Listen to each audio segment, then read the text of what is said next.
Hello दोस्तों, स्वागत है आप सभी का अपने यूट्यूब चैनल इतिहास तरंगनी में। हम प्राचीन भारतीय इतिहास को कंटिन्यू किए हुए हैं। पिछले कुछ वीडियोस में हमारा अध्ययन मगध साम्राज्य पे चल रहा था। हमने इसके पिछले वीडियोस में मगध साम्राज्य के विभिन्न पहलुओं पर चर्चा की और हमने उन सभी कारकों पे भी चर्चा किया जिसने मगध महाजनपद को साम्राज्य के रूप में स्थापित किया था। इस वीडियोस में हम मगध साम्राज्य पे शासन कर रहे प्रथम ऐतिहासिक राजवंश हर्यक राजवंश के बारे में चर्चा करेंगे। आपने अभी तक चैनल को सब्सक्राइब नहीं किया है तो चैनल को सब्सक्राइब कर लें और बेल आइकन को दबा लें ताकि आने वाले वीडियोस की नोटिफिकेशन आप तक पहुंच सके। इसका पीडीएफ आपको इसी चैनल के टेलीग्राम ग्रुप में मिल जाएगा जिसका नाम है इतिहास तरंगनी। इसका डिस्क्रिप्शन लिस्ट आप देखेंगे, वहाँ पे इसके टेलीग्राम का लिंक वहाँ पे मेंशन किया हुआ है। वहाँ से आप टेलीग्राम ग्रुप में ऐड हो जाइए और वहाँ से आप इसका पीडीएफ डाउनलोड कर सकते हैं। तो चलिए वीडियो में आगे बढ़ते हैं। हर्यक राजवंश की चर्चा हम करने वाले हैं। देखिए, मगध साम्राज्य में जो पहला ऐतिहासिक राजवंश हुआ वह हुआ हर्यक राजवंश। हालांकि इसके पूर्व बृहद्रथ राजवंश की चर्चा हमें मिलती है, वह महाभारत या अन्य पुराणों में उसकी चर्चा मिलती है जो ऐतिहासिक दृष्टिकोण से स्थापित नहीं है। तो ऐतिहासिक दृष्टिकोण से हमें पहले राजवंश की चर्चा मिलती है, हर्यक राजवंश। मगध साम्राज्य में एक एक करके विभिन्न राजवंशों की चर्चा हमें मिलती है। हर्यक राजवंश, शिशुनाग वंश, नंद वंश, फिर मौर्य वंश, फिर मौर्योत्तर काल में हम जाते हैं तो हमें शुंग वंश, कर्ण वंश मिलते हैं। फिर हम गुप्त काल में जाते हैं, फिर गुप्तोत्तर काल में। इन सभी की राजधानी मगध की पाटलिपुत्र या किसी की राजधानी राजगिरी रही। तो यूँ कहें कि मगध का जो इतिहास रहा है वह संपूर्ण भारत का इतिहास रहा।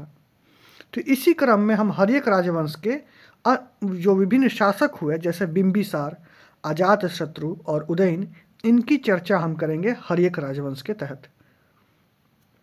तो हम एक एक करके इन सभी को डिटेल में समझेंगे कि इनके समक्ष जब इन्होंने राजगद्दी को हासिल किया तो इनके सामने कौन कौन सी चुनौतियां रही और उनका सामना इन्होंने किस प्रकार से किया। तो पहला महत्वपूर्ण शासक होता है बिंबिसार।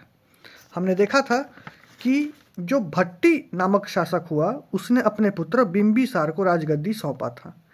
तो बिंबिसार 544 बीसी में जाकर वह हर्यक राजवंश की स्थापना करता है मगध में।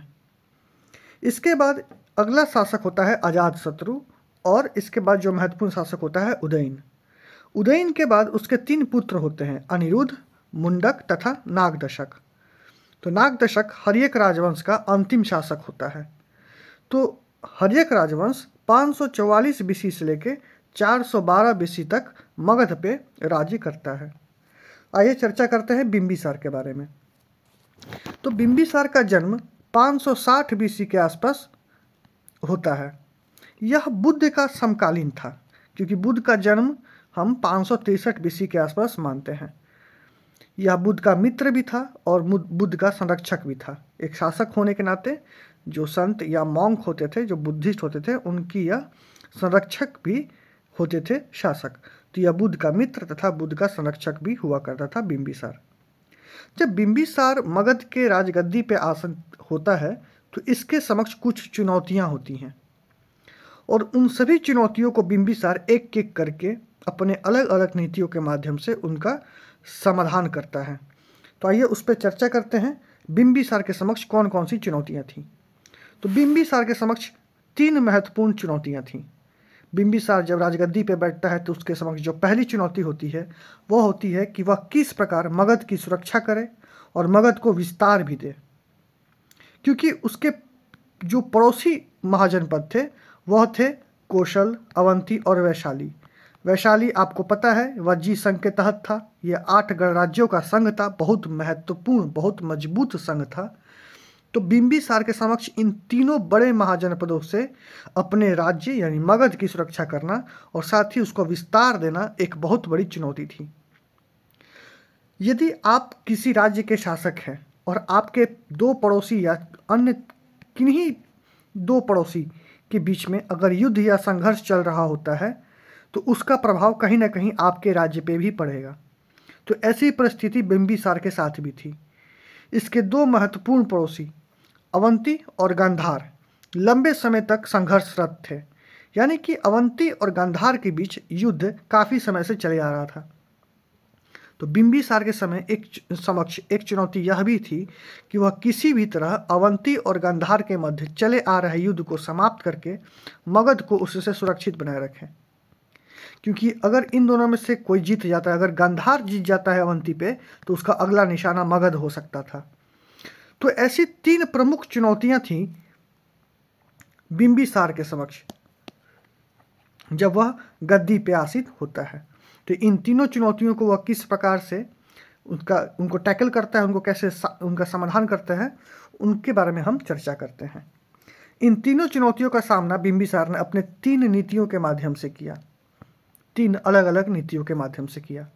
जो पहली नीति थी वह थी वैवाहिक संबंधों के माध्यम से। उसने किन्हीं किन्हीं प्रदेशों में वैवाहिक संबंध स्थापित किए। दूसरा उसने नीति अपनाया मित्रता अथवा कूटनीतिक नीति, और तीसरा उसने विजय या युद्ध की नीति के द्वारा अपने जो तीनों चुनौती थी उनका सामना किया। वैवाहिक संबंधों के आधार पर उसने 3 राज्यों में 3 शादियां की, 3 विवाह का वर्णन मिलता है। पहला विवाह वह करता है लिच्छवी गणराज्य के शासक चेटक की पुत्री चेलना से। हमने देखा था कि बिहार के दक्षिण वाले क्षेत्र में यहाँ पे मगध महाजनपद था, और इसके उत्तर में यहाँ पे वज्जी संघ था, यानी कि मगध के ठीक उत्तर में वज्जी संघ था।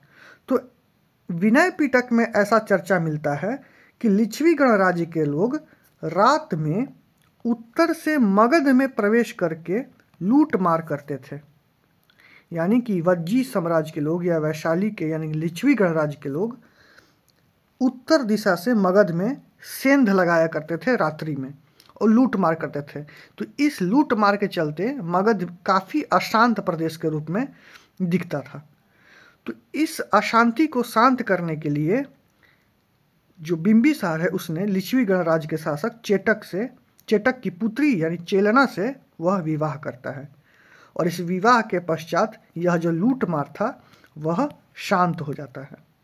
तो पहला चुनौती उसके सामने था कि लिच्छवी गणराज्य से जो रात्रि में लूट मार होता था उसको उसने शांत कर दिया।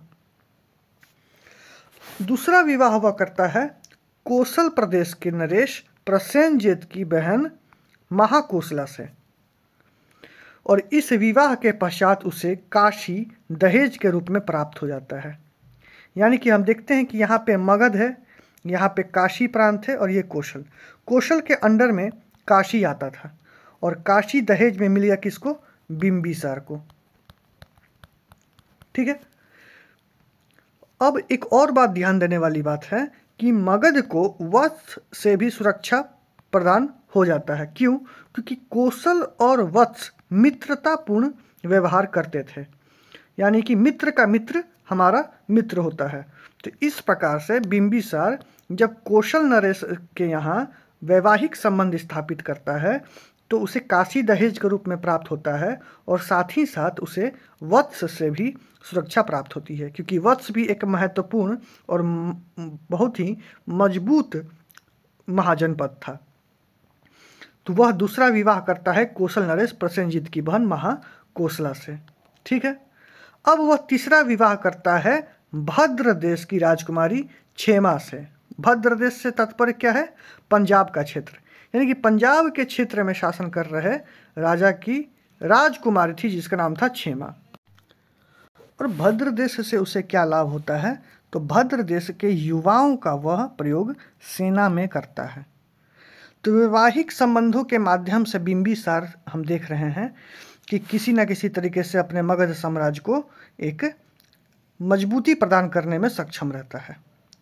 अगली नीति वह अपनाता है कूटनीतिक नीति या मैत्री संबंध स्थापित करके। एक उल्लेख आता है कि अवंती का जो शासक था चंड प्रद्योत, वह एक बार पांडु रोग से ग्रसित हो जाता है।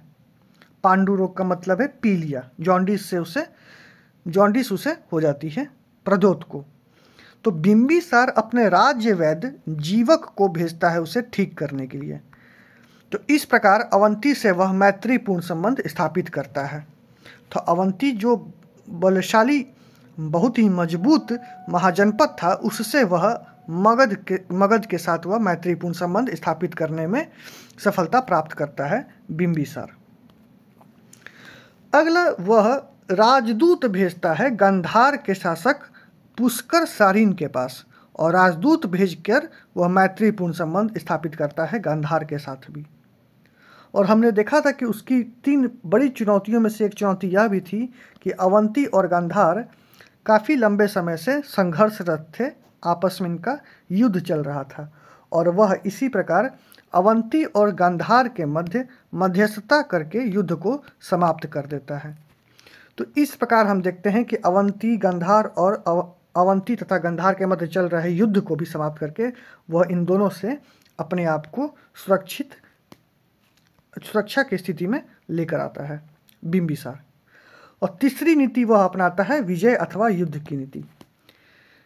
देखिए क्या होता है कि अंग मगध पे आक्रमण करके, अंग जो मगध के पूर्व में स्थित था, यानी कि अंग था भागलपुर मुंगेर के क्षेत्र में और मगध था पटना गया के क्षेत्र में। तो अंग पहले क्या करता है कि मगध पे आक्रमण करता है और इसके पूर्वी क्षेत्र को कुछ अपने अंदर अधिग्रहित कर लेता है। फिर बदले की भावना से मगध यानी बिंबिसार अंग पे आक्रमण करता है और अंग को पूर्णतः अपने अंदर मिला लेता है। तो तीसरी नीति यह अपनाता है युद्ध की नीति, और अंग को पहली बार वह अपने अंदर मिलाता है। और बिंबिसार ही वो पहला शासक था जिसने राजगिरी की स्थापना की थी, और राजगिरी को मगध की राजधानी घोषित की थी इसने।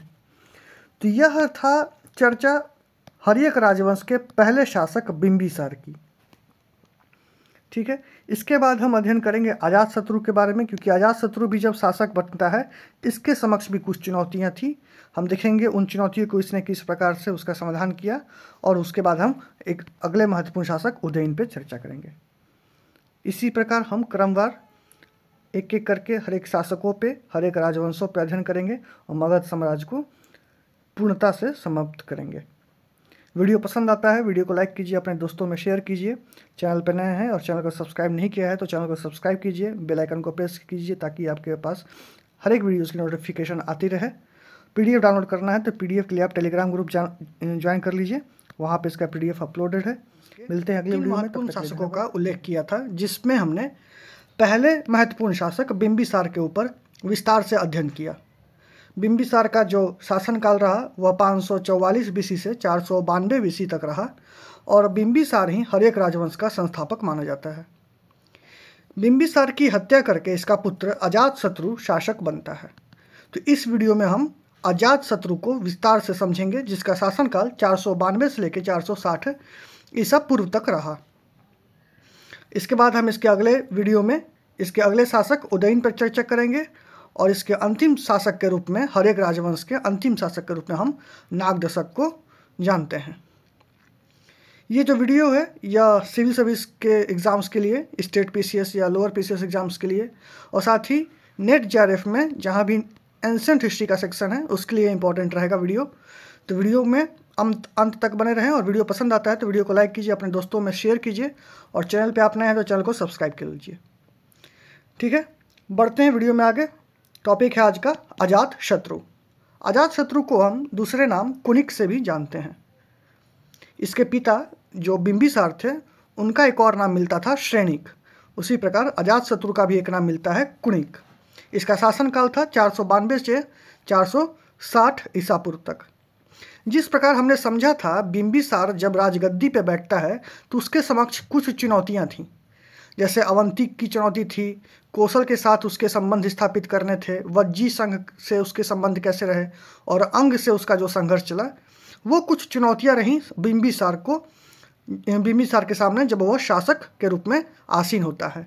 इसी प्रकार जब अजातशत्रु मगध साम्राज्य का शासक बनता है तो इसके समक्ष भी कुछ चुनौतियां रहीं। तो हम फिर से उसी प्रकार इसके समक्ष जो चुनौतियां रहीं उस पर और उसने किस प्रकार उन चुनौतियों का सामना किया, किस प्रकार उसका समाधान निकाला, हम उस पर चर्चा करेंगे। और अंतिम रूप से हम इसके अजातशत्रु की जो धार्मिक नीतियों का उल्लेख मिलता है हम उस पर भी चर्चा करेंगे। तो मित्रों, अजातशत्रु के सामने जो पहला चुनौती था वह यह था कि कौशल और मगध के मध्य जो लंबे समय से संघर्ष चला आ रहा था वह चुनौती के रूप में अजातशत्रु के सामने था। आपको याद होगा जब हम बिंबिसार पढ़ रहे थे तो हमने देखा था किस प्रकार काशी का प्रांत बिंबिसार को दहेज में प्राप्त होता है कौशल से। ठीक है, यानी कि मगध के शासक के पास जो काशी का प्रांत था वह दहेज के रूप में आता है। तो हमने यह भी पढ़ा कि जब बिंबिसार की हत्या करके राजगद्दी पर बैठता है अजातशत्रु, तो बिंबिसार की जो पत्नी थी जिसका नाम था महाकोशला, वह कौशल नरेश प्रसेनजित की बहन थी। और बिंबिसार की हत्या करने के बाद महाकोशला उसके दुख से उसकी भी मृत्यु हो जाती है। तो बिंबिसार की हत्या किसने की थी? तो अजातशत्रु ने, उसके पुत्र ने। और इस कारण उसके मामा प्रसेनजित उससे क्रोधित हो जाते हैं और पति के मृत्यु के दुख में उसकी पत्नी यानी प्रसेनजित की बहन महाकोशला उसका देहांत हो जाता है। तो इसी क्रोध में प्रसेनजित अजातशत्रु से उसके पिता को दिया गया दहेज के रूप में काशी का प्रांत वापस छीन लेता है। तो कौशल और मगध के बीच, अजातशत्रु के कालखंड में कौशल और मगध के बीच जो संघर्ष का कारण रहा वह था काशी का प्रांत।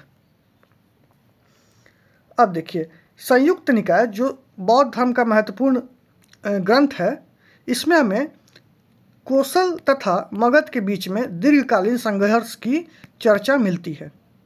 ऐसा होता है कि सबसे पहले अजातशत्रु जब प्रसेनजित पे आक्रमण करता है, अभियान करता है, तो प्रथमतः प्रसेनजित पराजित हो जाता है। लेकिन जब पलटवार करता है प्रसेनजित तो अजातशत्रु हार जाता है। यह संयुक्त निकाय में इसकी चर्चा मिल रही है कि पहले प्रसेनजित पराजित होता है, फिर पुनः अजातशत्रु पराजित हो जाता है। लेकिन अंततः क्या होता है कि दोनों के बीच में संधि हो जाती है और संधि के तहत प्रसेनजित अपनी पुत्री का विवाह अजातशत्रु से कर देता है। तो आप ध्यान देंगे कि जो कौशल और मगध के बीच में कारण रहा संघर्ष का वह था काशी का प्रांत। और इसका समाधान किस प्रकार होता है? तो वैवाहिक संबंध पुनः स्थापित किए जाते हैं, जिस प्रकार बिंबिसार ने वैवाहिक संबंध स्थापित किए थे कौशल के साथ। तो प्रसेनजित की जो पुत्री है वजीरा, इसका विवाह अजातशत्रु से होता है और काशी पुनः दहेज के रूप में मगध में मिल जाता है। और यह अंतिम रूप से काशी है जो मगध में मिल जाता है। तो हमने समझा कि किस प्रकार कौशल और मगध के बीच में जो संघर्ष चल रहा था उसका समाधान करता है अजातशत्रु। दोनों के मध्य में एक संधि होती है, इस संधि के तहत दोनों अपने टेरिटरी को सेफ रखते हैं, लेकिन काशी का जो प्रांत था वह पुनः एक बार मगध में शामिल हो जाता है और यह अंतिम रूप से मगध में शामिल हो जाता है। तो हमने मगध साम्राज्य के उत्कर्ष के रूप में जब हम इसको पढ़ रहे हैं इस टॉपिक को, तो आप समझिए कि जो मगध महाजनपद है वो पटना और गया के आसपास का क्षेत्र है। आप ध्यान से देखेंगे यहाँ पे, ये बिहार का मैप हो गया और ये हो गया पटना का क्षेत्र और ये हो गया का क्षेत्र, यानी कि इस क्षेत्र में अभी मगध का टेरिटरी है। ये रहा काशी का प्रांत बनारस के आसपास। अब काशी पूर्ण रूप से मिल गया मगध में, तो मगध की टेरिटरी इतनी हो गई। इधर अंग का प्रांत था पूर्व में, मगध के पूर्व में अंग का प्रांत था, जिसे अंतिम रूप से बिंबिसार ने मिला लिया था मगध में। तो मगध की टेरिटरी अब हम देख रहे हैं कि साम्राज्यवादी स्वरूप लेना प्रारंभ कर चुका है। पहली शुरुआत बिंबिसार ने करी मगध को विस्तार देने में, और दूसरी जो सफलता प्राप्त होती है उसके पुत्र अजातशत्रु को होती है, क्योंकि वह कौशल से संबंध स्थापित करता है, साथ ही काशी का प्रांत भी लेता है और अंग पहले से उसमें शामिल था ही। अब अगली चुनौती इसके सामने क्या है? अगली चुनौती है वज्जी संघ। वज्जी संघ अजातशत्रु के सामने बड़ी चुनौती थी। इसके दो कारण हमें मिलते हैं। देखो, अब हमें समझना है कि इन दो कारणों में कौन सा कारण उपयुक्त है, क्योंकि दो कारण हमें दो अलग अलग जगहों पर चर्चा मिलती है। पहली जो कारण बताई जाती है वह बताई जाती है, एक ग्रंथ है जिसका नाम है सुमंगल विलासिनी। ध्यान देंगे, पहला जो सोर्स हमें मिलता है वज्जी और मगध के बीच में संघर्ष का, उसका जो कारण हमें मिलता है वह मिलता है किस पुस्तक में? सुमंगल विलासिनी में। सुमंगल विलासिनी में क्या चर्चा मिलता है कि गंगा नदी के किनारे एक रत्नों का खान था। एक ऐसे जगह का उल्लेख मिलता है गंगा नदी के तट पे जहाँ रत्नों का खान था, और ये रत्नों का खान जो है यह कारण बनता है वज्जी और मगध के बीच में संघर्ष का। देखिए क्या होता है कि जो वज्जी है ये बिहार का क्षेत्र है, उत्तर बिहार के क्षेत्र में वज्जी संघ का क्षेत्र था, लिच्छवी गणराज था। यहाँ दक्षिण बिहार का क्षेत्र में मगध का साम्राज्य था, और इसी क्षेत्र में रत्नों का खान था। प्रारंभ में क्या होता है कि इसे आधा आधा बांट लिया गया था। एक संधि के तहत वज्जी और मगध के बीच में इन रत्नों के खान का बंटवारा किया गया था। लेकिन क्या होता है कि वज्जी संघ इस संधि का उल्लंघन करते हुए इस रत्नों के खान पे अपना पूर्ण नियंत्रण स्थापित करना चाहता है। तो यह एक कारण हमें दिखता है मगध और वज्जी के बीच में संघर्ष का। किसके समय? अजातशत्रु के समय। हालांकि हम यह देखते आ रहे हैं कि बिंबिसार के समय से ही वज्जी और मगध के बीच में संबंध अच्छे नहीं रहे, और यह युद्ध के रूप में परिणत होता है कब? जब अजातशत्रु गद्दी पे बैठता है। तो अजातशत्रु के समय मगध तथा वज्जी के बीच में पहला कारण हम देखते हैं जो गंगा नदी के किनारे रत्नों का खान होता है, उस पे वज्जी अपने संधि का उल्लंघन करते हुए पूर्ण नियंत्रण स्थापित करने की कोशिश करता है। दूसरा कारण हमें क्या मिलता है कि बिंबिसार की जब मृत्यु होती है, जब उसकी हत्या कर दी जाती है अजातशत्रु के द्वारा, तो उसकी जो दूसरी पत्नी थी चेलेना मायके जाकर आत्महत्या कर लेती है। जब चेलेना मायके जाके आत्महत्या कर लेती है तो जो अजातशत्रु है उसके दो सौतेले भाई थे। चेलेना से दो पुत्र थे, हल और बेहल। हल और बेहल अभी छोटे थे, अजातशत्रु शासक बन चुका था। हल और बेहल को इसके पिता बिंबिसार ने दो बड़े बड़े हाथी दिए थे जिसका नाम था शेषनाग हाथी, और उन्हें रत्नों का कीमती हार दिया था। ध्यान से देखेंगे, हल और बेहल को, जो कि अजातशत्रु के सौतेले भाई थे, उसे कुछ हाथी दिए गए थे उपहार में और कुछ रत्नों के हार दिए गए थे उपहार में। अजातशत्रु इन दोनों चीज़ों की डिमांड करता है। हल और बेहल क्या करते हैं कि इन दोनों चीज़ों को देने से मना कर देते हैं, और अजातशत्रु के भय के कारण वो अपने नाना चेटक के पास चले जाते हैं, वापस वैशाली, लिच्छवी। ठीक है, तो अजातशत्रु अपने नाना चेटक से इन दोनों की डिमांड रखता है कि हल और बेहल को वापस भेजिए, मुझे उन दोनों चीज़ की आवश्यकता है, शेषनाग हाथी और रत्नों का हार मुझे चाहिए। और चेटक इन दोनों को देने से मना कर देता है। तो हम समझ पा रहे हैं यहाँ पे कि हमारे सामने दो कारण बताए जा रहे हैं मगध और वज्जी संघ के बीच में संघर्ष का। अच्छा, इतिहासकार जो हैं वह पहले वाले कारण को ज़्यादा तर्कसंगत मानते हैं, अधिक तर्कसंगत मानते हैं। क्यों? क्योंकि जो गंगा नदी है वहाँ इसकी महत्ता के कारण से, महत्ता को दृष्टि में रखते हुए हम इस पहले वाले कारण को अधिक तर्कसंगत मानते हैं, क्योंकि यह व्यापार के दृष्टिकोण से प्रमुख माध्यम रही गंगा नदी। तो हो सकता है कि गंगा नदी व्यापार के माध्यम से ज़्यादा तर्कसंगत रही होगी, क्योंकि अलग अलग जगह अलग अलग वर्णन मिल रहा है। तो हम इसके भाव से लगा सकते हैं कि वज्जी, देखो वैसे तो 8 राज्यों का संघ था, वो गणराज्य था, तो वो था बहुत मजबूत। और हमें जो दो हमें बड़े बड़े महाजनपद दिख रहे हैं, मगध और वज्जी, इन दोनों के बीच में संघर्ष का कोई बहुत बड़ा कारण होना चाहिए, नहीं तो कोई भी अपने ऐसे प्रतिद्वंदी के सामने प्रत्यक्ष रूप से युद्ध में खड़ा नहीं होना चाहेगा। तो यहाँ एक बड़ा फैक्टर दिखता है, ये रत्नों का खान और गंगा नदी से व्यापार पे नियंत्रण। अब आगे देखते हैं वज्जी संघ के साथ उसने किस प्रकार से अपनी चुनौती का सामना किया। हम जानते हैं कि अजातशत्रु का जो टाइम पीरियड है और जो गौतम बुद्ध का जो टाइम पीरियड है वह लगभग समान था, दोनों समकालीन थे। अजातशत्रु गौतम बुद्ध का मित्र भी था, उनका संरक्षक भी था।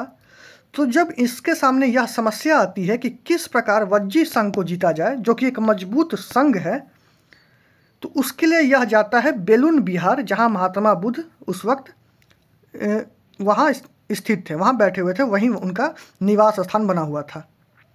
तो तत्कालीन बेलून बिहार में जब अजातशत्रु पहुंचता है, महात्मा बुद्ध से इस विषय में चर्चा करता है, तो महात्मा बुद्ध सलाह देते हैं कि देखो, वज्जी संघ एक मजबूत गणराज्य है, मजबूत संघ है, तो उस पर डायरेक्ट हमला करना सही नहीं होगा। तुम्हें क्या करना चाहिए कि इस 8 संघ में, 8 जो संघ हैं, इनमें तुम्हें भेद डालना होगा ताकि ये टूट जाएं, अलग हो जाएं, बिखर जाएं, और उसके बाद तुम एक एक करके इन पे विजय प्राप्त कर सकते हो। यानी कि महात्मा बुद्ध के सलाह के बाद अजातशत्रु एक गुप्तचर को नियुक्त करता है जिसका नाम था वत्सकार। कहीं कहीं वत्सकार भी लिखता है, वत्सकार, या कहीं वत्सकार देता है। तो अजातशत्रु वज्जी संघ को जीतने के लिए सबसे पहले एक गुप्तचर को अपॉइंट करता है जिसका नाम था वत्सकार। ये किसकी सलाह से कर रहा है? महात्मा बुद्ध की सलाह से। अब देखो यहाँ पे क्या है, एक विचार निकल के आता है, महात्मा गांधी वर्सेस महात्मा गौतम बुद्ध। महात्मा गांधी राजनीतिक हिंसा को हिंसा की श्रेणी में ही रखते थे, लेकिन यहाँ महात्मा बुद्ध जो अहिंसा के द्योतक माने जाते हैं, उन्होंने यहाँ ऐसी सलाह दे डाली जिससे कि राजनीतिक हिंसा हो सकती थी, और हुई भी। तो यहाँ महात्मा गांधी का जो विचार है अहिंसा को लेके, वह महात्मा बुद्ध से थोड़ा ऊपर देखने को हमें मिलता है कि महात्मा बुद्ध ने राजनीतिक हिंसा को हिंसा नहीं माना, जबकि महात्मा गांधी राजनीतिक हिंसा को भी हिंसा मानते थे। ये तो रही विवाद का विषय, इसको हम साइड रखते हैं। आते हैं टॉपिक पे कि अजातशत्रु ने वत्सकार को अपॉइंट किया कि जाओ वज्जी संघ में फूट डालो और उसके पश्चात हम आक्रमण करेंगे। तो वज्जी संघ में जब भेद पड़ जाता है तो अजातशत्रु लिच्छवियों पे आक्रमण करता है, और यह आक्रमण करता है 484 BC के टाइम पीरियड में। और ये कहा जाता है कि यह युद्ध लगभग 16 वर्षों तक चला, घमासान युद्ध हुआ, और इसके पश्चात अजातशत्रु वज्जी संघ पे अपना विजय पताका लहरा देता है। यहाँ पे इस युद्ध में 2 विशेष प्रकार के शस्त्रों का उल्लेख मिलता है। पहला उल्लेख मिलता है रथ मूसल का। आपने बाहुबली की मूवी देखी होगी, उसमें इस प्रकार के रथ का इस्तेमाल करके दिखाया गया है कि जिसके आगे जो सर्कुलर ब्लेड्स हैं वो ब्लेड्स लगी हुई थी। इसे संज्ञा दी गई है रथ मूसल की। और आपने बाहुबली में ही एक देखा होगा ऐसे प्रकार का, जिसमें बाहुबली ही इस्तेमाल करता है। इससे बड़े बड़े पत्थर रख के प्रोजेक्टाइल यानी कि प्रक्षेपास्त्र के रूप में इसका इस्तेमाल किया जाता है, जिससे संज्ञा दी गई है महाशिला कंटक। महा यानी बड़े बड़े विशाल, शिला यानी कि पत्थर, कंटक मतलब हमलावर, यानी कि बड़े बड़े पत्थरों से हमला किए जाने वाले प्रक्षेपास्त्रों का इस्तेमाल होता है इस वज्जी और मगध के बीच में जब युद्ध होता है। 16 वर्षों तक संघर्ष चलता है। इसमें 2 महत्वपूर्ण शस्त्रों का उल्लेख मिलता है। पहला है रथ मूसल और दूसरा है महाशिला कंटक। लिच्छवी अंतिम रूप से मगध में मिला लिया जाता है। तो अब मगध का जो हम देखते हैं साम्राज्य, पूर्व में अंग से पहले ही शांत हो चुका है, अंग मिल चुका था बिंबिसार के समय ही। यहाँ वज्जी हम देख रहे हैं अजातशत्रु के समय मगध में मिल चुका है, और हम देख रहे हैं कि काशी का प्रांत जो है वह भी मिल चुका है किसमें? मगध में। तीसरी जो चुनौती थी वह थी अवंती की चुनौती। अवंती कहाँ थी? अवंती थी उज्जैन में। अवंती की राजधानी थी उज्जैनी जो आज का उज्जैन है, यह मध्य प्रदेश में था। कहाँ था? मध्य प्रदेश के क्षेत्र में। यह शुरू से ही ताकतवर मजबूत महाजनपद रहा था। यहाँ का जो शासक था प्रदोत, वह जाना ही गया था अपने क्रूरता के लिए और अपने जो शौर्यवार जो होता है, शौर्य पुरुष होते हैं, वैसी इसकी ख्याति थी। इसलिए इसके नाम के साथ लगता था चंड प्रदोत। तो जो तीसरी चुनौती थी अवंती, वह उतनी ही मजबूत स्थिति में थी जितनी की मगध। इसलिए यहाँ पे कोई प्रत्यक्ष संघर्ष युद्ध नहीं होता है, और दोनों के बीच में संधि हो चुकी रहती है, और वही संधि चल रही होती है। तो तीसरी चुनौती सामने अवंती थी जो बनी हुई थी, लेकिन वहाँ कोई संघर्ष हमें देखने को नहीं मिलता है। और इस प्रकार इसके अजातशत्रु के समक्ष जब वह गद्दी पर बैठता है तो 3 बड़ी चुनौतियाँ थीं। हमने उसको डिस्कस किया। पहली चुनौती थी कोसल और मगध के बीच में, तो पुनः वैवाहिक संबंध के द्वारा काशी प्रांत को जीत लेता है अजातशत्रु।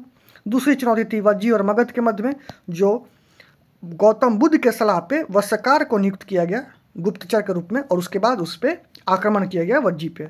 2 महत्वपूर्ण हमें शस्त्रों का उल्लेख मिलता है, रथमुसल तथा महाशिलाकंटक, और इसके बाद लिच्छवी गणराज्य अंतिम रूप से मगध में मिल गया। अब देखें मगध साम्राज्य का फिलहाल जो स्टेटस है वो ये है कि वो पटना और गया के आसपास के क्षेत्र में था, अंग उसमें शामिल था, इधर काशी का प्रांत शामिल था, और लिच्छवी के मिलते ही उसकी जो उत्तरी सीमा थी वो हिमालय के तलहटी तक पहुंच गई। यहाँ नेपाल है ना आज के डेट में, और ये शिवालिक रेंजेस है, तो शिवालिक रेंजेस तक यानी कि हिमालय की तलहटी तक इसकी सीमा पहुंच गई। तो उत्तर में इसने हिमालय तक अपनी सीमा को पहुंचा दिया। अभी दक्षिण पूरा बाकी है, उत्तर पश्चिम बाकी है, तो आगे के अन्य जो राजा आएंगे वो इसको और विस्तार देंगे। तो इस प्रकार हम समझ रहे हैं कि मगध का साम्राज्यवादी उत्कर्ष किस तरीके से हो रहा था। हमने भी बस 2 राजाओं को डिस्कस किया है, पहला है बिंबिसार, दूसरा है अजातशत्रु। यह दोनों हर एक राजवंश के महत्वपूर्ण शासकों में से हैं। अगला हम पढ़ेंगे उदयन के बारे में। जब उदयन राजगद्दी पे बैठेगा तो उस समय की राजनीतिक स्थिति क्या होती है। नोट में मेंशन कर लेना है, अजातशत्रु का जो उपनाम था कुणिक था, बिंबिसार का जो उपनाम था वह श्रेणिक था। अजातशत्रु के 12 वर्ष के शासन के बाद उसके पुत्र उदयन ने इसकी हत्या करके स्वयं शासक बन गया। देखो हम देख रहे हैं कि हर्यक वंश में लगभग सभी अपने पिता की हत्या करके ही गद्दी पे बैठ रहे हैं, और इसी कारण से इस राजवंश को पितृ हत्या करने वाले वंश के रूप में भी जानते हैं, जिसे पितृहंता जो टर्म इस्तेमाल होता है वो होता है पितृहंता राजवंश। तो प्रश्न पूछ सकता है कि पितृहत्ता राजवंश के रूप में हम किसे जानते हैं, तो उसका जवाब होगा हर्यंक राजवंश। ठीक है। उदयन गद्दी पे बैठता है 460 BC से 444 BC तक इसका शासनकाल होता है, या 16 वर्षों तक शासन करता है। जब उदयन अपने पिता अजातशत्रु की हत्या करता है उस वक्त उदयन चंपा का उपराजा था। चंपा कहाँ की राजधानी थी, तो अंग महाजनपद की राजधानी थी। अब अंग जब प्रोविंस के रूप में मगध में मिल गया तो वहाँ उसे गवर्नर बैठाना था, तो उदयन वहाँ का गवर्नर था जब अजातशत्रु मगध का शासक था। तो यह वीडियो था अजातशत्रु के संबंध में। वीडियो पसंद आता है तो वीडियो को लाइक कीजिए, अपने दोस्तों में शेयर कीजिए, चैनल पर नए हैं चैनल को सब्सक्राइब कीजिए, और इसका जो आपको नोट्स चाहिए, नोट्स इसके टेलीग्राम ग्रुप में अपलोडेड है, जाइए वहाँ पे ज्वाइन कर लीजिए और PDF वहीं से डाउनलोड। अध्ययन मगध साम्राज्य के प्रथम ऐतिहासिक राजवंश हर्यक राजवंश पे चल रहा था।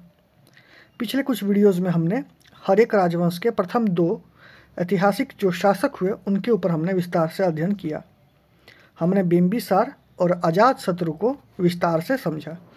इस वीडियो में हम उदयन पे चर्चा करेंगे। हर्यक राजवंश में हमें 3 महत्वपूर्ण शासकों के बारे में अध्ययन करना होता है, जिसमें पहले 2 शासक हुए बिंबिसार जो इस राजवंश का ऐतिहासिक संस्थापक माना जाता है। उसकी हत्या करके उसका पुत्र अजातशत्रु फिर राजगद्दी पे बैठता है, और उसके पश्चात इसका पुत्र उदयन अजातशत्रु की हत्या करके पुनः गद्दी पे बैठता है। इसी कारण से हर्यक राजवंश को हमने पितृहंता राजवंश की संज्ञा भी दी थी। देखिए, जब अजातशत्रु मगध का राजा होता है उस वक्त उदयन चंपा में उपराजा के पद पे कार्य कर रहा था। यानी कि जब अंग को बिंबिसार ने मगध में मिला लिया, उसके पश्चात जब अजातशत्रु मगध का राजा बनता है तो अजातशत्रु अपने पुत्र उदयन को एज ए गवर्नर अपॉइंट करता है अंग का, जो मगध के पूर्वी क्षेत्र में था। ये बिहार का आधुनिक क्षेत्र है, ये गंगा नदी है, और ये मगध का प्रांत था। ये ऊपर वज्जी संघ था जो अजातशत्रु के समय मिल चुका था। ये अंग का प्रांत था जिसे बिंबिसार ने मगध में मिलाया था। ये कौशल का प्रांत था जिसके अंदर काशी भी आता था। तो हम देख रहे हैं कि अजातशत्रु के समय कौशल यानी काशी पूर्ण रूप से अजातशत्रु के अंदर आ चुका था, मगध के अंदर वज्जी भी आ चुका था और अंग भी आ चुका था। तो जब उदयन गद्दी पे बैठता है तो उसे जो साम्राज्य मिला था वह इतने क्षेत्र में साम्राज्य मिला था। यानी कि उदयन अजातशत्रु के समय अंग का उपराजा था और वह अपने पिता अजातशत्रु की हत्या करके मगध का राजा बनता है। उस वक्त यह चंपा का उपराजा था। इतनी बात समझ में आ गई? तो आगे देखते हैं। चलिए, उदयन जब राजा बनता है तो इसके समय भी कुछ प्रमुख कार्य किए जाते हैं। तो उदयन के शासनकाल में जो महत्वपूर्ण कार्य किए गए वह निम्नलिखित हैं। पहला जो कार्य किया इसने, राजधानी परिवर्तन करने का कार्य किया। हमने देखा था पहले राजगिरी जो राजधानी बनी हुई थी अभी तक, किसके समय में, बिंबिसार और अजातशत्रु के समय में, उदयन क्या करता है कि यह पहली बार पाटलिपुत्र नामक नगर की स्थापना करता है और इसे ही राजधानी के रूप में अपनी राजधानी परिवर्तन कर देता है। पाटलिपुत्र, राजगिरी से पाटलिपुत्र अपनी राजधानी लेकर आता है। हम मध्यकालीन इतिहास में पढ़ते हैं कि जब शेरशाह सूरी शासक होते हैं तो उन्होंने इसी पाटलिपुत्र का नाम पटना कर दिया था। अब चर्चा का विषय यह है कि उदयन ने ऐसा क्यों किया, उदयन ने राजधानी परिवर्तन क्यों किया। देखो, इसके दो प्रमुख कारण बताए जाते हैं। पहला कारण यह है कि मगध साम्राज्य की जो सीमा थी वह अब धीरे धीरे विस्तारित होने लगी थी और मगध साम्राज्य की सीमा विस्तारित होने के कारण राजगिरी की अपेक्षा पाटलिपुत्र ज़्यादा उपयुक्त था, जहाँ से आप बड़े क्षेत्र में निगाह रख सकते थे, उसके प्रशासन को नियंत्रित कर सकते थे और पाटलिपुत्र से वज्जी जो संघ था वो थोड़ा नज़दीक पड़ता था। हालांकि वज्जी मगध में मिल चुका था, फिर भी यहाँ पे छुटपुट जो उपद्रव थे वो हो रहे थे। तो पाटलिपुत्र से आप आसानी से वज्जी वाले क्षेत्र में, लिच्छवियों के गणराज्य में आप अच्छे से नियंत्रण स्थापित कर सकते थे। राजगिरी थोड़ा नीचे पड़ता था, दूर था, नालंदा के आसपास का क्षेत्र है वो। तो इसी कारण से मगध साम्राज्य की उसने राजधानी राजगिरी के बजाय पाटलिपुत्र में स्थानांतरित कर दी उदयन ने। दूसरा कारण यह है कि जो पाटलिपुत्र है वह गंगा और सोन नदी के संगम पर होने से व्यापारिक दृष्टि से भी महत्वपूर्ण स्थान था, क्योंकि व्यापार पे अपना नियंत्रण रखना किसी भी साम्राज्य के लिए महत्वपूर्ण कार्य होता है, क्योंकि वह राजस्व का एक बहुत बढ़िया स्रोत होता है। तो इसके कारण उदयन ने पाटलिपुत्र को एक उपयुक्त स्थान समझा राजगिरी के बजाय। इसके समय देखते हैं कि अवंती का विषय अभी बना हुआ था, क्योंकि हम देखते हैं कि ना बिंबिसार और ना ही अजातशत्रु, दोनों में से कोई भी अभी तक अवंती को जीत पाने में सफल नहीं हुआ था। और वही विषय अभी भी चला आता है उदयन के समय भी। इसके समय भी कोई निर्णायक युद्ध नहीं होता है। ठीक है, हम पढ़ेंगे जब इसके बाद अगला वंश शिशुनाग वंश, तब हम देखेंगे शिशुनाग ने अंतिम रूप से अवंती को अपने साम्राज्य में मिलाया, मगध साम्राज्य में मिलाया। तो हमको बस इतना ही समझना है कि जो टॉपिक हमारा चल रहा है मगध साम्राज्य का उत्कर्ष, तो मगध महाजनपद किस किस कालखंड में किस प्रकार अपनी चौहद्दी को फैला रहा है। हम लास्ट में देखेंगे, इसके मैप पर एक नज़र डालेंगे कि एक्सपेंशन कैसे होता है मगध साम्राज्य का, कि वह किस कालखंड में किस तरीके से वो बढ़ रहा था। ठीक है, हम उसको कंपाइल कर लेंगे एक बार। यहाँ हम चर्चा करते हैं उदयन पे। तो उदयन के बारे में हमने देखा कि इसकी सबसे महत्वपूर्ण जो इसके समय का कार्य रहा वह रहा कि राजधानी परिवर्तन किया इसने और पाटलिपुत्र नामक स्थान को इसने बसाया। उदयन के बारे में हमें पता चलता है कि यह जैन धर्म का अनुयायी था। जैन ग्रंथों में इसकी प्रशंसा की गई है। ऑब्वियस सी बात है, जिस धर्म का यह अनुयायी है उसके ग्रंथों में इसकी प्रशंसा ही मिलेगी। और जैन ग्रंथ में से पितृभक्त बताया गया है, जबकि बौद्ध ग्रंथों में से पितृहंता कहा गया है। ठीक है, अजातशत्रु हमने देखा था कि बौद्ध धर्म को अपना लिया था लास्ट में। तो हम देखते हैं कि बौद्ध ग्रंथों में अजातशत्रु की मृत्यु करने के कारण उदयन को पितृहंता कहा गया है, जबकि जैन ग्रंथों में से पितृभक्त बताया गया है। अब आता है उदयन का अंत। एक दिन जब उदयन अपने गुरु का उपदेश सुन रहा था, उसी समय अवंती नरेश पालक के एक गुप्तचर ने उदयन की चाकू मार के हत्या कर दी। अब ये पालक कौन है? हमने नाम पढ़ा था अवंती नरेश चंड प्रदोत का। ये प्रदोत का पुत्र है। चंड प्रदोत जो अवंती नरेश है उसका पुत्र है, उसका उत्तराधिकारी था पालक। जब पालक शासक बनता है, संघर्ष चल ही रहा था मगध और अवंती के बीच में, तो उसका एक गुप्तचर होता है जिसने चाकू मार के उदयन की हत्या कर दी। ठीक है, उदयन की मृत्यु के बाद इसके 3 पुत्र होते हैं, अनिरुद्ध, मुंडक और नागदशक। ये तीनों घोर विलासी कमजोर शासक हुए। इनकी किसी भी प्रकार की महत्वाकांक्षा नहीं थी, ये मजबूत शासक की श्रेणी में नहीं आते थे। इन तीनों शासकों ने एक एक करके मगध साम्राज्य पे कुछ कुछ समय तक शासन किया और हर एक राजवंश के अंतिम शासक के रूप में नागदशक मगध के राजगद्दी पे आसीत होता है। जब अनिरुद्ध, मुंडक और नागदशक जैसे शासक जब बैठे होते हैं गद्दी पे, तो इस समय पूरे मगध का जो राज्य था वो काफ़ी अस्थिरता के दौर से गुजर रहा था। यहाँ काफ़ी षड्यंत्र हो रहे थे, यहाँ हत्याएं बढ़ गई थीं, जनता काफ़ी त्रस्त हो गई थी, त्राहिमाम त्राहिमाम चल रहा था, यहाँ रह रह के हर जगह उपद्रव विद्रोह हो रहे थे। तो ऐसा कहा जाता है कि नागदशक का एक सेनापति था जिसका नाम था शिशुनाग। शिशुनाग ने हत्या कर दी किसकी? नागदशक की, जो तीसरा अंतिम शासक हुआ हर्यक राजवंश का, जो अंतिम शासक हुआ उदयन के बाद नागदशक, उसकी हत्या कर दी शिशुनाग ने। और शिशुनाग ने जब इसकी हत्या कर दी और शिशुनाग ही अवंती को हमने देखा कि अवंती को जीता, तो ऐसा अनुमान लगाया जाता है कि शिशुनाग के अवंती विजय के पश्चात जो मगध की जनता थी उसने शिशुनाग को गद्दी पर बैठा दिया। तो इस प्रकार हम देखते हैं कि जनता के द्वारा पहली बार किसी को शासक के रूप में स्वीकृत किया गया, वह था शिशुनाग।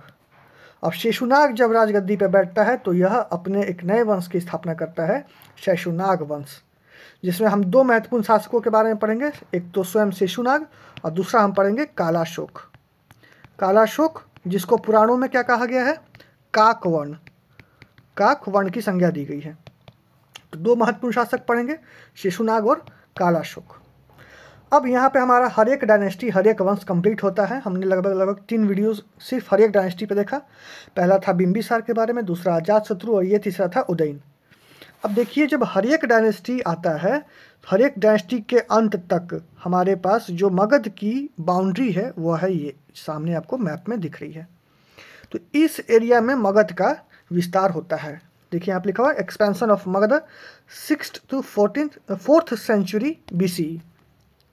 ठीक है, जहाँ डार्क कलर है वो कोर रीजन था, जो प्रमुख गढ़ था इन हर्यक डायनेस्टी वालों का, ये प्रमुख गढ़ था। ठीक है, उसके बाद हम देखते हैं शिशुनाग डायनेस्टी आएगा 4th से। तो जब ये जब शिशुनाग वंश आएगा, जब उज्जैन यानी अवंती को जीत लेगा, तो ये आएगा शिशुनाग समय का। ये रहा आपका हर्यक का, जो रेड से किया हुआ ये हर्यक, और ये आपका आएगा शिशुनाग। तो शिशुनाग जब हम कालाशोक तक पढ़ लेंगे तो ये हमारी बाउंड्री हो जाएगी कहाँ तक? शिशुनाग वंश की। तो अगले वीडियो में हम शिशुनाग वंश को देखेंगे। वीडियो पसंद आता है वीडियो को लाइक कीजिए, अपने दोस्तों में शेयर कीजिए। इसका नोट्स चाहिए तो टेलीग्राम ग्रुप पे आप ज्वाइन करिए, वहाँ पे PDF इसका अपलोडेड है, आप वहाँ से डाउनलोड कर लीजिए। और चैनल पर नए हैं तो चैनल को सब्सक्राइब कीजिए, अपने दोस्तों में ज़्यादा से ज़्यादा शेयर कीजिए। मिलते हैं अगले वीडियो में शिशुनाग। हेलो दोस्तों, स्वागत है आप सभी का अपने यूट्यूब चैनल इतिहास तरंगनी में। इस वीडियो में हम शिशुनाग वंश पे अध्ययन करेंगे। देखिए पिछले कुछ वीडियोस पे हमारा अध्ययन मगध राज्य के उत्कर्ष पे चल रहा था। हम समझ रहे थे किस प्रकार मगध महाजनपद एक एक करके अन्य महाजनपदों का अधिग्रहण करते हुए अपने साम्राज्य को विस्तार देते हुए एक बहुत बड़े साम्राज्य के रूप में स्थापित हो रहा था। मगध साम्राज्य के पहले 2 ऐतिहासिक राजवंशों में हम पढ़ते हैं हर्यक राजवंश, उसके बाद हम पढ़ते हैं शिशुनाग वंश।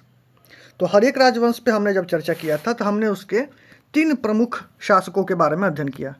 पहला था हर्यक राजवंश का संस्थापक बिंबिसार, दूसरा था उसका पुत्र अजातशत्रु, और उसके बाद हमने उसके तीसरे प्रमुख शासक उदयन के बारे में चर्चा की थी। आपने वो वीडियो नहीं देखा है तो इसके प्लेलिस्ट में है, आप जाइए और क्रमवार रूप से उन सभी वीडियोस को देखें और उसका नोट्स बना लें। हमने देखा कि उदयन के बाद उसके 3 जो अलग अलग पुत्र थे, मुंडक, अनिरुद्ध और नागदशक, वो तीनों भोग विलासी प्रवृत्ति के, बहुत ही कमज़ोर, बिना किसी महत्वाकांक्षा के ऐसे शासक हुए जिनके समय में काफ़ी ज़्यादा हत्याएं बढ़ गईं। ठीक है, तो इस कारण से जो मगध का राज था वह बहुत ही अस्थिरता से गुजर रहा था। इसी कालक्रम में हम अगले शासक के रूप में शिशुनाग को देखते हैं। शिशुनाग नागदशक के समय उसका प्रधानमंत्री यानी कि अमात्य था। अमात्य समझ रहे हैं, प्राइम मिनिस्टर था। और शिशुनाग अमात्य होने के साथ साथ नागदशक के काल में वह वाराणसी का गवर्नर भी नियुक्त किया गया था। तो यह इसकी प्रारंभिक जानकारी हमें मिलती है किसकी? शिशुनाग की। शिशुनाग का जो कालक्रम है वह है 412 ईसा पूर्व से 344 ईसा पूर्व तक। यह शिशुनाग वंश का कालक्रम है। अब इसके समय के जो प्रमुख घटनाक्रम है हम उसको देखते हैं कि हर्यक वंश के अंतिम शासक नागदशक को अपदस्थ करके शिशुनाग नए वंश शिशुनाग वंश की स्थापना करता है। जब नागदशक गद्दी पे था, हर्यक वंश का अंतिम शासक, उस समय शिशुनाग अमात्य के पद पे कार्य कर रहा था और साथ ही साथ ऐसा कहा जाता है कि वो बेहतरीन एक अनुशासन वाला व्यक्ति और ईमानदार प्राइम मिनिस्टर था जिसकी जनता में अच्छी खासी पकड़ थी, और यह वाराणसी में इसको गवर्नर के पद पे नियुक्त किया गया था नागदशक के द्वारा। शिशुनाग के प्रारंभिक जानकारी के बारे में यह भी मिलता है कि यह लिच्छवी में किसी एक जो महिला थी, नाजायज पुत्र के रूप में इसको जानते हैं, जिसका वर्णन हमें मिलता है कहाँ, महावंश टीका में। एक बौद्ध ग्रंथ है महावंश टीका, उसमें इसे लिच्छवी राजा की वैश्या पत्नी से उत्पन्न पुत्र के रूप में उल्लेख किया गया है। जो भी इसका प्रारंभिक इतिहास रहा उस पर डिबेट है, लेकिन फिर भी इतना है कि यह अमात्य के पद पे कार्यरत था और बनारसी में इसे गवर्नर के रूप में नियुक्त किया गया था। आप देखिए कि जो मगध का साम्राज्य इसको मिलता है शिशुनाग को, जब यह शिशुनाग गद्दी पे बैठता है, उस वक्त मगध की परिस्थिति क्या थी। मगध को अगर यहाँ पे देखें तो मगध अपने आप में उन सभी मिनरल्स और नेचुरल रिसोर्सेज के खजाने के रूप में देखा जा रहा था। यहाँ कोई कमी नहीं थी। जैसे कि यहाँ पे हम देख रहे हैं कि लोहे के खान थे जिससे कि अस्त्र शस्त्र का निर्माण किया जा सकता था। ये गंगा का दोआब क्षेत्र था जहाँ पे धान की कोई कमी नहीं थी। जो इतनी बड़ी आर्मी रखा था इसने शिशुनाग ने, तो उसके लिए पोषण की कोई कमी नहीं थी। साथ ही यहाँ जो बड़े बड़े जंगल थे, घने जंगल थे, उसमें बड़े बड़े हाथी मिल जा रहे थे आर्मी के लिए, और रथों के निर्माण के लिए लकड़ी भी उपलब्ध थी। तो मगध उन सभी परिस्थितियों को उपलब्ध करा रहा था जिससे कि यह एक बड़े विस्तारित साम्राज्य का स्थापना कर सके। तो यह नागदशक शिशुनाग वंश की स्थापना करता है। शिशुनाग का जो सबसे महत्वपूर्ण उपलब्धि रहा वह रहा अवंती का विजय। हम देख रहे हैं जो अवंती का साम्राज्य है ये यहाँ पे प्रदोत राजवंश की साम्राज्य के रूप में से हम जानते हैं, यानी कि प्रदोत राजवंश यहाँ पे राज्य कर रहा था और ये था मगध का क्षेत्र। तो शिशुनाग जब अपनी बड़ी सेना कर लेता है उसके बाद यह आक्रमण करता है अवंती पे, और अवंती में प्रदोत वंश का खात्मा करने के पश्चात वह अवंती को मगध में मिला लेता है। और अवंती को मिलाने के पश्चात चूँकि अवंती का आधिपत्य वत्स पे भी था, तो वत्स भी मगध में मिल जाता है और कौशल भी संभवतः मगध में मिल गया था। ठीक है, अब देखो ऐसा जब होता है कि अवंती भी मगध में मिल जाता है तो इसके कुछ लाभ होते हैं शिशुनाग को। यह अवंती होते हुए एक रास्ता है जो गुजरात भड़ौच तक जाता था, तो यहाँ से उसे पश्चिमी देशों से संपर्क करने में भी आसानी हुई और यह एक प्रकार का व्यापारिक मार्ग था जिससे व्यापारिक सुगमता भी बढ़ी। तो मगध के लिए यह आर्थिक दृष्टिकोण से भी अवंती विजय एक महत्वपूर्ण घटना थी जो शिशुनाग के उपलब्धियों में सबसे महत्वपूर्ण उपलब्धि के रूप में जानी जा सकती है। हम देख रहे थे कि अवंती जैसा जो मजबूत संघ था यह पिछले 100 वर्षों से उलझाए रखा था मगध को। ना ही बिंबिसार जैसा मजबूत शासक और ना ही अजात शत्रु इसे जीत पाए थे, लेकिन शिशुनाग वंश का प्रथम शासक शिशुनाग ने इसे मगध में मिला लिया। और ऐसा कहा जाता है कि अवंती विजय के पश्चात ही, ऐसा कहते हैं कि जब वो प्राइम मिनिस्टर था नागदशक के अंडर ही, तो हो सकता है यह उसी वक्त की घटना हो जब उसने अवंती को मिलाया हो। ऐसी भी चर्चाएं मिलती हैं कि वह जब मगध में जब नागदशक का शासन चल रहा था और वह उसके अंडर में अमात्य के रूप में कार्य कर रहा था, उसी वक्त उसने एक सेना को नेतृत्व किया जिसने अवंती पे अभियान किया, और अवंती पे अभियान के पश्चात ही मगध की जनता ने शिशुनाग को राजा घोषित कर दिया। चर्चा ऐसा भी मिलता है कि शिशुनाग ने जनता के साथ मिलके विद्रोह किया, लोगों को भड़काया और स्वयं को राजा घोषित करवा दिया। लेकिन इतना निश्चित है कि प्राचीन भारत में यह पहला शासक होता है जिसे जनता से समर्थन प्राप्त था। हमारा शासक कैसा हो? शिशुनाग जैसा हो। तो समझ पा रहे हैं कि प्राचीन इतिहास में किसी शासक को जनता ने राजगद्दी से पदस्थ करके और अपने इच्छा के अनुसार किसी व्यक्ति को शासक के रूप में बैठाया। तो अवंती, वत्स, मालवा और कौशल अब मगध के अंडर आ चुके थे। मगध का साम्राज्य विस्तृत हो रहा था। इसके समय में एक और महत्वपूर्ण कार्य किया जाता है कि यह पुनः राजधानी को परिवर्तित करता है, जो जाता है कहाँ? वैशाली। सोचिए क्यों? क्योंकि यह जो वैशाली वज्जी संघ था, यह अभी भी छिटपिट विद्रोह उपद्रव कर रहे थे। तो इसने क्या किया कि पाटलिपुत्र के अतिरिक्त इसने वैशाली को अपनी द्वितीय राजधानी बनाई, जो कालांतर में जाके इसकी प्रमुख राजधानी बनी। किसकी? शिशुनाग की। क्योंकि यह यही राजधानी रखना चाहता था ताकि जो भी विद्रोह हो वह उसे दबा सके। तो शिशुनाग का कालखंड हम देख रहे हैं 412 से 395 बीसी के आसपास इसका रहता है। इसके बाद इसके पुत्र की बारी आती है कालाशोक की। अपने पिता की तरह ही यह भी वाराणसी का अमात्य था, वाराणसी का गवर्नर था। इसका जो कालक्रम है वह 394 से 366 बीसी के पास। कालाशोक को हिंदू टेक्स्ट में या पुराणों में काक वर्ण कहकर उल्लेख किया गया है। ठीक है, काक वर्ण से इसके रंग का, वर्ण का पता चलता है कि यह सांवला व्यक्ति था। तो कालाशोक यानी कि काक वर्ण, इसका अन्य नाम उल्लेख मिलता है। इसके समय के दो महत्वपूर्ण घटनाक्रम यह हैं कि कालाशोक ने पुनः अपनी राजधानी ट्रांसफर कर ली कहाँ? पाटलिपुत्र में। और कालाशोक के समय से ही पाटलिपुत्र अंत तक मगध की राजधानी बनी रही। ठीक है, तो हमने कितनी बार अब तक राजधानी बदल ली है, उसको आप घटनाक्रम को याद रखना है कि उदयन के समय पाटलिपुत्र राजधानी बनी। ठीक है, अजातशत्रु के समय राजगिरी थी, फिर पाटलिपुत्र आई, फिर कैसे यह वैशाली गई, फिर ये वापस पाटलिपुत्र आती है। और यह इसी समय से, कालाशोक के समय से पाटलिपुत्र मगध की अंतिम राजधानी के रूप में अंत तक बनी रही। दूसरा घटनाक्रम इसके समय का महत्वपूर्ण कि वैशाली में 383 बीसी में, यानी कि भगवान गौतम बुद्ध के महापरिनिर्वाण यानी उनके देहांत के लगभग 100 वर्षों के बाद वैशाली में द्वितीय बौद्ध संगति बुलाई जाती है। द्वितीय बौद्ध संगति बुलाई जाती है। सेकेंड बुद्धिस्ट काउंसिल यहाँ पे ऑर्गेनाइज की गई वैशाली में, जिसके अध्यक्ष कौन रहे? सबाकामी। पहली किसके समय हुई थी पहली बौद्ध संगति? अजातशत्रु के समय। ठीक है, जिसके अध्यक्ष कौन थे? महाकश्यप। दूसरी होती है किसके समय? कालाशोक के समय। अब देखो, इस बौद्ध संगति में क्या होता है कि बौद्ध मॉन्क थे, बौद्ध जो भिक्षु थे, उनके द्वारा बुद्धिस्ट परंपराओं को लेके मतभेद हो जाता है। और यहाँ पे वह स्पष्ट रूप से दो अलग अलग संस्थाओं में टूट जाते हैं। पहली संस्था होती है स्थविरों की और दूसरी होती है महासंघिक की। हम जब चौथी बौद्ध संगति पढ़ते हैं तो वहाँ यही जो दो सेक्ट्स हैं, ये दो सेक्ट्स हैं, इन्हीं का स्पष्ट रूप हमें मिलता है। हीनयान जो स्थविरों के ऊपर था और महायान जो महासंघिक के समतुल्य था।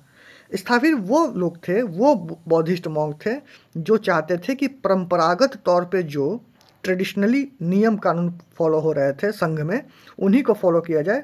और महासंघिक थे जो इसे थोड़ा लिबरल बनाना चाहते थे और कुछ नई चीज़ों को ऐड कर रहे थे। इसी आधार पे यह दो खंडों में बढ़ जाते हैं, स्थाविर और महासंघिक। तो पहली फूट पड़ती है कब? सेकेंड बौद्धिस्ट काउंसिल 383 बीसी में, और ये होती कहाँ है? तो वैशाली में। और इसके अध्यक्ष थे सबाकामी। ठीक है, आप एक ट्रिक याद कर लें, A अशोक, कालाशोक, अजातशत्रु, कालाशोक, अशोक और कनिष्क। अजातशत्रु, कालाशोक, अशोक और कनिष्क। कनिष्क को द्वितीय अशोक भी बोलते हैं। तो आप बस इतना याद रखेंगे, A यानी कि पहला बौद्ध संगति कब होता है? अजातशत्रु के समय। दूसरा कब होता है? कालाशोक के समय। तीसरा कब होता है? अशोक के समय। और चौथा होता है कनिष्क के समय। First, second, third and fourth बौद्ध संगति। ठीक है, इस प्रकार से याद रखेंगे। बाणभट्ट की रचना है हर्षचरित। बाणभट्ट की रचना है हर्षचरित। हर्षचरित से पता चलता है कि एक व्यक्ति था जिसने कालाशोक की हत्या कर दी, और उस व्यक्ति का नाम क्या मिलता है उसमें? महापद्मनंद। ठीक है, जब यह अपने राजधानी के समीप घूम रहा था तो कालाशोक की हत्या कर दी महापद्म नंद ने। ठीक है। और बौद्ध ग्रंथ है महाबोधि वंश, उसमें कालाशोक के 10 पुत्रों का उल्लेख किया गया है जिन्होंने कालाशोक के पश्चात मगध पे राज्य किया।